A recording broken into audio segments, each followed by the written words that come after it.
Back to my channel. जैसे कि हमने पिछली क्लास में इस चैप्टर का मोस्ट इम्पॉर्टेंट पार्ट करा था फोटोसिंथेसिस इन प्लांट्स और ग्रीन एल्गे के बारे में भी बात करी थी। तो आई होप आप सबको समझ आ गया होगा, और अगर नहीं आया होगा तो फिर से वो वीडियो देख सकते हैं आप। मैं वीडियो की लिंक डिस्क्रिप्शन बॉक्स में डाल दूंगी। तो आज हम एक नया टॉपिक करने वाले हैं उसी के आगे। सो चलिए स्टार्ट करते हैं। तो आज हम करने वाले synthesis of plants food other than carbohydrates. So जैसे हमने पढ़ा था कि जो प्लांट्स है वो कार्बोहाइड्रेट्स के फॉर्म से फूड प्रोड्यूस करके अपनी लीव्स में स्टोर कर लेते हैं। तो आज हम देखेंगे कि प्लांट्स कार्बोहाइड्रेट्स के अलावा भी क्या बना सकता है। तो देखते हैं।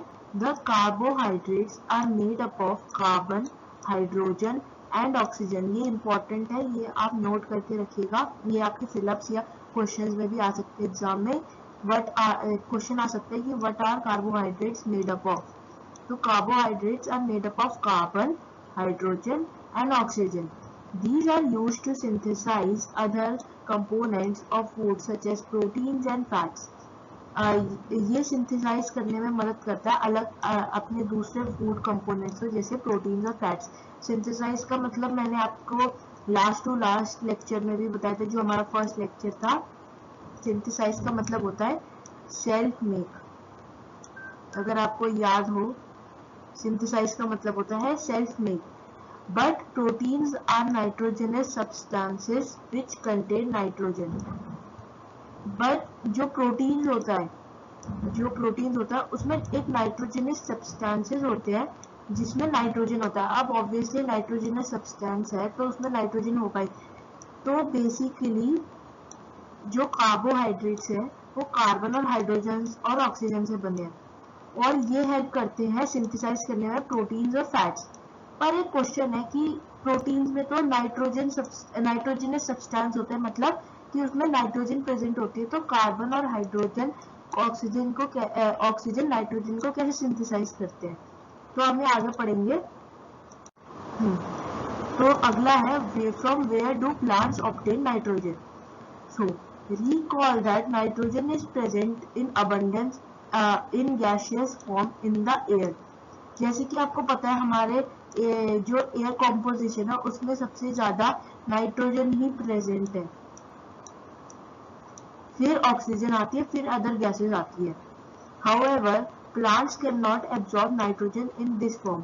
सबको पता है, जैसे हमने पढ़ा था कि प्लांट्स को नाइट्रोजन करने के लिए उसको जैसे उनको सनलाइट चाहिए तो वो डायरेक्टली नहीं लेते, और लीव्स एब्जॉर्ब करती है फिर पूरे प्लांट को मिलती है। तो ऐसे ही प्लांट्स जो है वो डायरेक्टली एब्जॉर्ब नहीं कर सकते नाइट्रोजन को। Soil has certain bacteria that convert gaseous nitrogen into a usable form and release into the soil. इनके लिए बैक्टीरिया होते हैं जो रूट्स में प्रेजेंट होते हैं, ये आप हायर क्लासेस में पढ़ेंगे। पर ये सारे जो जिनमें ये बैक्टीरिया प्रेजेंट होते हैं उनको लेग्यूमिनियस प्लांट्स कहते हैं। ये एक्स्ट्रा नॉलेज के लिए है, लेग्यूमिनियस प्लांट्स कहते हैं इन्हें। ये एक ऐसे प्लांट्स है जिनके रूट्स में ऐसे बैक्टीरिया प्रेजेंट होते हैं जो एटमॉस्फेरिक नाइट्रोजन को इनका एब्जॉर्ब करने के नाइट्रोजन के लिए वो कर देते हैं एक्यूरेट। अब अगला है these are absorbed by plants along with water. Also you might have seen farmers adding fertilizer rich in nitrogen to the soil. जो ये नाइट्रोजन होता है ना प्लांट्स के लिए, ये बड़ा न्यूट्रिशियस होता है, उनको बहुत सारे न्यूट्रिएंट्स प्रोवाइड करता है। जैसे फार्मर्स फर्टिलाइजर डालते हैं नाइट्रोजन में ताकि उनकी जो प्रोडक्शन हो, जो प्लांट्स होंगे वो डबल हो गए और उनको ज्यादा प्रॉफिट हो। In this way, the plants fulfill their requirements of nitrogen along with other constituent. अब जैसे फार्मर ने वो फर्टिलाइजर डाला नाइट्रोजन रिच, तो जिससे जो एटमॉस्फेयर में नाइट्रोजन है उसकी कमी प्लांट्स को फुलफिल हो जाती है by adding fertiliser rich in nitrogen to the soil. Okay, तो plants can then synthesise proteins and vitamins. अगर ये नाइट्रोजन इनको मिल जाए फिर ये इसको सिंथेसाइज कर पाते, क्योंकि हमने पढ़ा था पीछे कि प्रोटीन में नाइट्रोजनस सब्सटेंस होता है, और फिर अगर ये नाइट्रोजन इनमें मिल जाए प्लांट्स को कैसे भी करके, तो ऑब्वियसली इसे सिंथेसाइज मतलब बना सकते हैं खुद ही, और विटामिन भी बना सकते हैं। तो ये चीज है। तो आगे बढ़ते हैं। अब है other modes of nutrition in plants. अब आता है other modes of nutrition in plants. There are some plants which do not have chlorophyll. बहुत सारे प्लांट्स हैं ऐसे जिनमें क्लोरोफिल प्रेजेंट नहीं होता। They can not synthesise food, और वो अपना फूड भी खुद नहीं बना सकते। जैसे हमने पिछली स्लाइड से पढ़ा था पिछले लेक्चर में कि प्लांट्स क्लोरोफिल के बिना, क्लोरोफिल, वाटर, एयर, सनलाइट, ये सब पढ़े थे ना हमने मेन कंपोनेंट्स, उसके बिना फूड सिंथेसाइज नहीं कर सकता। अगर याद नहीं आ रहा तो फिर से वीडियो पिछली वाली वीडियो को देखना। हाउ डू, अब आता है how do they survive and from where do they derive nutrition. ये बहुत लोगों के मन में क्वेश्चन आता है कि अगर उनमें क्लोरोफिल है ही नहीं तो अपना न्यूट्रिशन और जिंदा कैसे रहते हैं।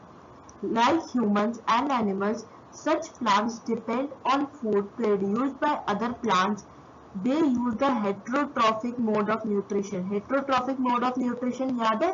सबसे पहले लेक्चर में कहा था ऑटोट्रॉफिक और हेटरोट्रॉफिक के डिफरेंस में। उसका क्या मतलब है हेटरोट्रॉफिक का?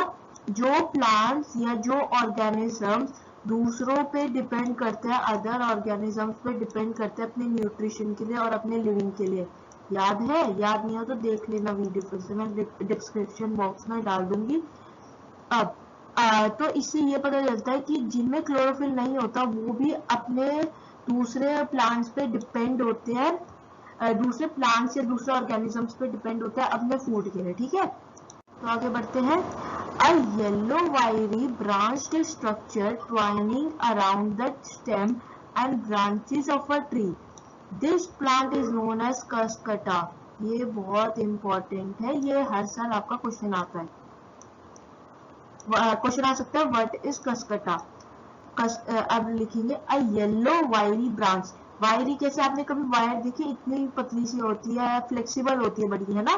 तो ये भी ऐसी फ्लेक्सिबल होती है। ये ऐसी पेड़ के, जैसे पेड़, ये एग्जांपल देखिए, ये पेड़ पे ऐसी लटकी रहती है किसी भी ग्रीन उस पे। स्ट्रक्चर ट्वाइनिंग, ट्वाइनिंग मतलब लपेटना। जैसे आपने मनी प्लांट या कोई भी अदर प्लांट देखा होगा, वो जैसे आप लोग वहां पे स्टिक लगाते होंगे किसी भी फ्लावर पॉट पे या मनी प्लांट के पॉट में, तो थोड़े दिनों के बाद आप देखोगे कि जो मनी प्लांट की स्टेम है वो पूरा उस पर लिपट चुकी है। ये सब क्रीपर्स वगैरह, सारे क्रीपर्स हो गए, ये सब करते हैं। ऐसे ये भी उसके अराउंड लिपट जाते हैं, ट्वाइनिंग हो जाती है around the stem and branches of a tree. This plant is known as cuscuta. इसका दूसरा नाम एमरबेल है। ये भी इंपॉर्टेंट है, सेकेंड नेम भी बहुत बार पूछा जाता है इसका। It does not have chlorophyll. आप सोच, अगर किसी के आपको आइडेंटिफाई करना है कि उसमें क्लोरोफिल है कि नहीं, मैंने बताया था कि क्लोरोफिल में ग्रीन पिगमेंट प्रेजेंट होते हैं जिसकी वजह से वो ग्रीन होता है। तो ऑब्वियसली जिसमें क्लोरोफिल नहीं होगा तो वो होगा ही नहीं ग्रीन, तो वो हमेशा येलो होगा जिसमें क्लोरोफिल नहीं होता। ठीक है, ये याद रखना हमेशा। It takes readymade food from the plant on which it is climbing. जैसे प्लांट है, ये ट्री है ग्रीन, इस पे लिपट गया तो अभी इसी से न्यूट्रिएंट्स लेता रहेगा। जैसे ये रूट है, यहाँ पे रूट होगी नीचे ग्राउंड के, यहाँ से पानी आएगा तो जो पानी लीव्स में आएगा वो ही एब्जॉर्ब करेंगे, वो ही एब्जॉर्ब करेंगे। और the plant on which it climbs is called the host.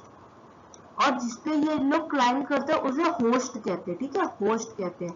Cuscuta is a parasite since it deprives the host of valuable nutrients। एक पैरासाइट, आपको नहीं पता होगा या फिर पता भी होगा किसी किसी को, पैरासाइट वो पैरासिटिक न्यूट्रिशन कहते हैं बेसिकली से। ये वो होते हैं जो अपना खाना किसी होस्ट से या किसी को होस्ट बना के लेते हैं, सारे वैल्यूएबल न्यूट्रिएंट जैसे न्यूट्रिशन, सारे वाटर, मिनरल, सारे होस्ट प्लांट से लेते हैं।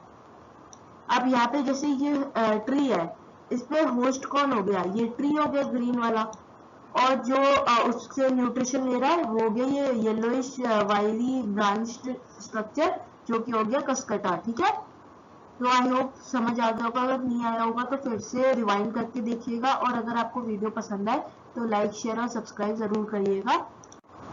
हाँ, तो आपको इजी करने के लिए ये मैंने पास से एक फोटो अटैच करी यहाँ पे। सो देख सकते हैं आप ये कितनी पतली सी वायरी टाइप है और कैसे एकदम एक के ऊपर एक लिपट गई है। जैसे उलझ गई है, जैसे वॉइस जैसे उलझ जाती है ना, वैसे देखो कैसी उलझ गई है ना ये, एकदम ऐसे करके। और ऐसे ये न्यूट्रिशन ले लेती है। ये बेसिकली हमने क्या कराया, कसकटा क्या है, पैरासाइट है, ठीक है, ये पैरासाइट है।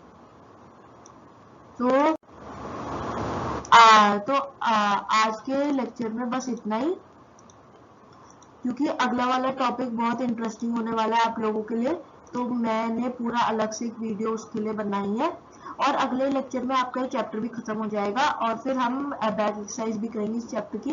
तो अगर आपको मेरा वीडियो पसंद आई तो लाइक शेयर और सब्सक्राइब जरूर करिएगा। तो चलिए हम फिर मिलते हैं अगले क्लास में।